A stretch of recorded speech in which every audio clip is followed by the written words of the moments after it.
Time for a little different game or more of the same, because there were a lot of performances this past week in the NFL that were really good, and there were a lot that were really bad. And I'm leaving it up to you, Michael, to see if it'll continue. Let's start with that Los Angeles Chargers team, specifically their offense that we were just talking about with Mike Somich moments ago. Struggled mightily against the Ravens this past week. 10 points on the board in a 20-10 home loss. Turned the ball over 4 times, just 1 of 3 in the red zone, 1 of 3 on those 4th down attempts as well. At the Patriots this week, laying 5.5 points. And, say what you want about this Patriots team. They are top 8 in the NFL in total yards allowed per game, particularly good against the run, Michael. So different game or more of the same for this Chargers offense? I think it's going to be more of the same. It's going to be a little bit like we saw the Jet game, right? They're not going to want to go in there and make a mistake, give the Patriots field position, because they know if they get 17, they win the game. And because the Patriots haven't scored, many points. They've scored 30 points in 3 weeks now. They've only allowed 40 in 3 weeks, too. So, they can't make a mistake. They can't turn it over. Keenan Allen's going to be he'll play. How healthy he is. He missed practice yesterday. Was it a rest day? I don't know. But we know that they're going to try to take Keenan out of the game. The ball's going to have to go somewhere else. And can they do it? The Patriots have played good. It'll be interesting to see what kind of life that Bailey Zappi, if he is the starter, gives them, or if they go to Malik Cunningham and they run some stuff with Malik Cunningham in there.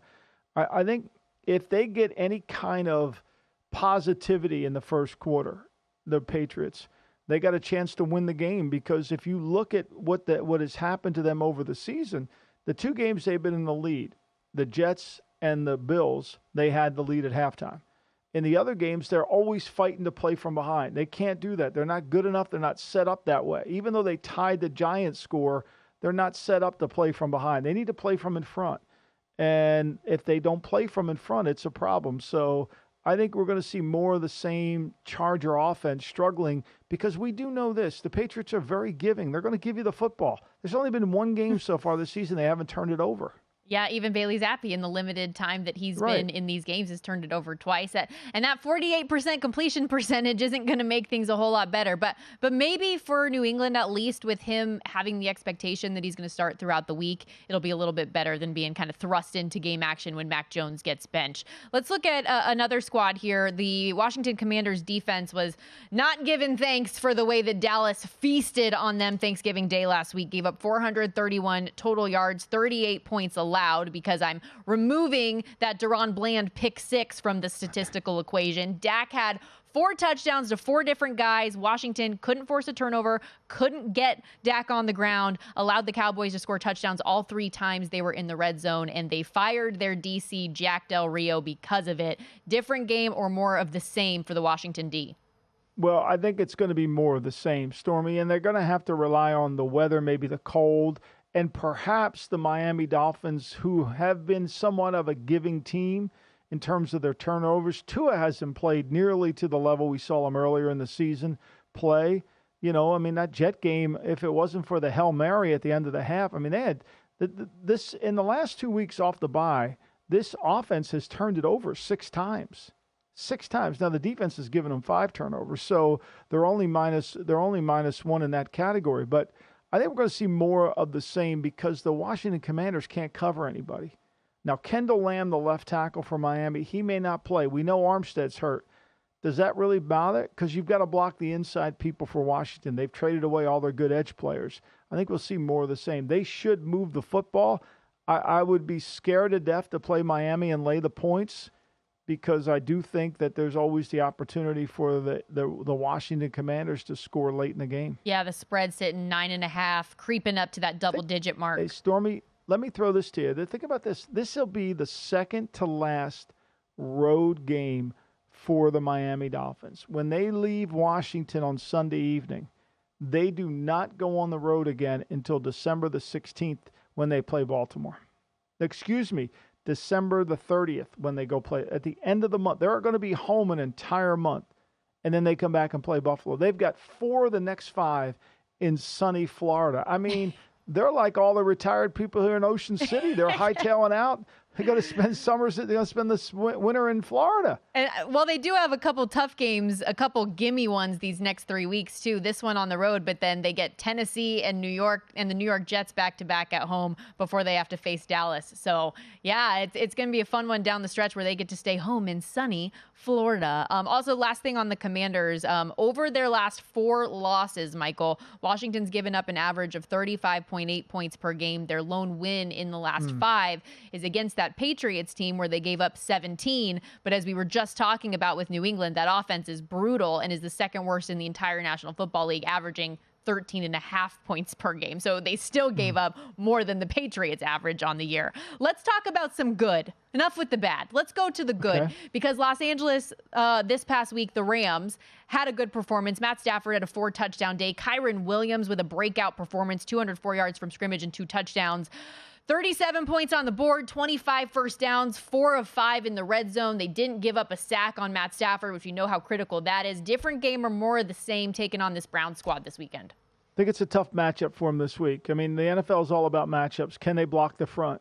Can they, one thing about moving the ball in the Arizona Cardinals, everybody does. Yeah, I was going to say, it was the Cardinals. I should have given that caveat. It was Arizona. I mean, everybody does. It's just the Cardinals' run defense is so bad. That's what I didn't understand how, Atlanta wasn't able to beat them, because Atlanta ran. They only threw for 70 yards against them. But to me, Arizona's defense isn't good enough. And I think the Rams, when they'll play against teams that aren't physical in their fronts, they'll play well. When they play against a team that's physical in their fronts, Cleveland, defensive front, offensive front, they struggle. I was shocked this line was 3.5. I don't care if it's DRT or if it's Joe Flacco. I think it's too many points. I think Cleveland will play good defense. Now, if Cleveland doesn't have their Myles Garrett, that's a little difficult. But one thing we do know is Sean McVay will have trouble running the football. It's no different than when they played San Francisco, the Cleveland Browns. Remember that week they played San Francisco? I kept saying, look, Schwartz knows how to play Kyle. He really does. He knows how to play Kyle. He understands how to play Kyle, and they'll take away what Kyle wants to do. Now, weather was a factor in the game. We get that, right? But they held him to 108 yards rushing. They held him to 215 for the day. Well, this is the same system. It's the same deal. The Browns will play really good defense this weekend. I really do. And if Flacco just protects the ball, I think they should be the favorite, not the Rams. Yeah, Browns have allowed the fewest touchdown passes in the NFL this season, tied with the Ravens, giving up just 10. And to your point about Myles Garrett, dinged up with that shoulder. Stefanski said there was no structural damage, but Mary Kay Cabot reporting this week that it's actually likely there is some damage. He said he heard a pop, potentially a re-aggravate. It's something that's bothered him, obviously, got worse this past Sunday, but potentially even a re-aggravation from the car accident that he got in a year ago when he hurt that AC joint. So things to keep an eye on for sure. For as good as that Browns defense is, we know their offense has issues, and they looked bad against the Broncos last week. That Broncos defense, different game or more of the same from what we saw from them last week. Just 12 points allowed, forced 3 turnovers. Boy, have they been good at taking the football away. 4 sacks, held them 3 of 13 on third down of 1 and 3 in the red zone. They've got the Texans this week. I don't think we're going to see. I think this will be a little bit of a different game. I don't think we're going to get more of the same. I think this is a good offense, right? They played Buffalo. Buffalo ran for 192 yards on them. They didn't throw it as well. Minnesota, Josh Dobbs, they kind of played him well, and they turned him over 3 times. And then Cleveland last week with a backup quarterback coming in, really a backup quarterback starting. So I think it's a little different challenge, right? I think this is going to be a harder game. They're not at home. The last 2 weeks they've been at home.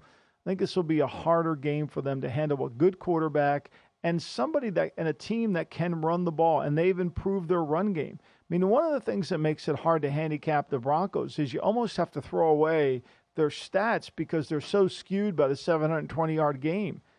But this defense, if they can play the run and force it, a little bit of pressure, they'll give up big plays in their passing game, but they've played much better over the last 4 weeks. This will be a challenge. This will be a good game. I think we'll get a little different taste. I think it's see this be a little higher scoring than we think. Yeah, that 70-20 game feels like a distant memory based on what the Broncos have done these last 5 games. Total 47.5. We'll see if it can ultimately get over that. Go to VSiN.com/subscribe to become a VSiN Pro subscriber today.